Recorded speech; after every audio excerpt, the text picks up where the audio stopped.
Hello friends, ఎలా ఉన్నారు? చాలా రోజులైంది వీడియో పెట్టి. ఈరోజు నేను మాత్రం క్యాప్సికమ్ మసాలా రైస్ చేసుకుని తిన్నానండి. ఈ సండే నాన్ వెజ్కి పోలేదు, వెజ్కే వెళ్ళాను. ఈరోజు మీకు కూడా రెసిపీ నేను చేసి చూపిస్తాను. ముందుగా మనం కర్రీ ప్యాన్ పెట్టుకుందాం, ఆయిల్ వేసుకుందాం. 1 స్పూన్ సరిపోద్ది ఫ్రెండ్స్. శనగపప్పు వేసాను, జీలకర్ర వేసాను. మీరు కావాలంటే ఆవాలు వేసుకోవచ్చు, పల్లీలు వేసుకోవచ్చు. నేను ఎక్కువగా ఇవి వేయకుండా కొంచెం ఫ్లేవర్ అనేది మనకు బాగుండాలంటే ఎక్కువ ఇంగ్రీడియంట్స్ వేయకూడదు అన్నమాట. ఆనియన్స్ వేసాను, పచ్చిమిరపకాయలు వేసాను. దాన్ని బాగా ఫ్రై చేసుకుందాం. ఎక్కువ ఇంగ్రీడియంట్స్ వేసామంటే ఆ ఫ్లేవర్ పోతుంది, మనకు ఆ క్యాప్సికమ్ ఫ్లేవర్ రావాలి. సాల్ట్ వేసుకుంటే కొంచెం ఉల్లిపాయలు త్వరగా మగ్గిపోతాయి.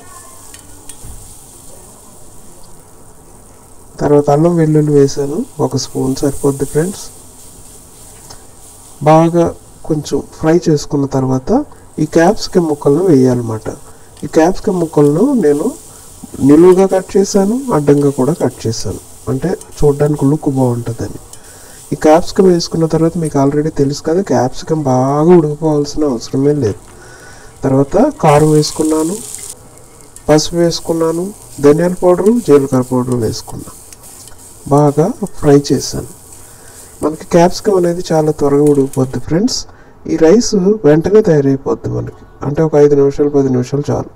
మనం ఆల్రెడీ కుక్ చేసుకున్న రైస్ ఉంటుంది కదా, ఆ కుక్ చేసుకున్న రైస్ ఇందులో వేసి కలిపేసుకోవడమే.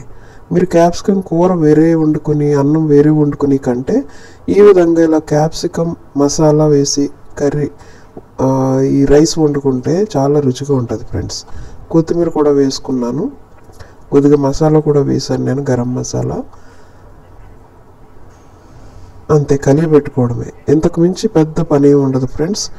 ప్రతి సండే మనం అన్నీ వండేసుకుని ఆ సండే అంతా కొంచెం రెస్ట్ లేకుండా ఉండే కంటే అప్పుడప్పుడు ఇలా సింప్లిఫైడ్గా మనం వండేసుకుని కొంచెం రెస్ట్ తీసుకున్నాం అనుకోండి, నెక్స్ట్ వీక్కి మనకి కావాల్సినంత ఎనర్జీ ఉంటుంది అన్నమాట.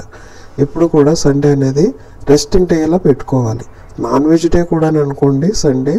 కాకపోతే నాన్ వెజ్ ఒక్కొక్క వీక్ నాన్ వెజ్ వండుకోవడం, ఒక్కొక్క వీక్ ఇలాగ మసాలా రైసెస్ తయారు చేసుకుని ఒక ఆల్మోస్ట్ లైక్ ఒక పావు గంటలో అయిపోద్దండి. రైస్ కుక్ చేసుకోవడమే పెద్ద పని, అంతకంటే పెద్ద పని ఉండదు. చూడండి, రైస్ చాలా ఫ్లేవర్ తోటి మంచిగా చాలా రుచిగా అనిపిస్తుంది ఫ్రెండ్స్. మీరు కూడా తయారు చేయండి. ఇది రైతా వేసుకుని తింటే అదిరిపోద్ది అన్నమాట. సో మీకు కనుక ఈ రెసిపీ నచ్చినట్లయితే హెవెన్స్ కిచెన్ లేదా కుమార్ రాజా కిచెన్ని సబ్స్క్రైబ్ చేసుకోండి, లైక్ కొట్టండి, అలాగే మీకు ఇష్టమైతే కామెంట్ కూడా చేయండి ఫ్రెండ్స్. Thank you.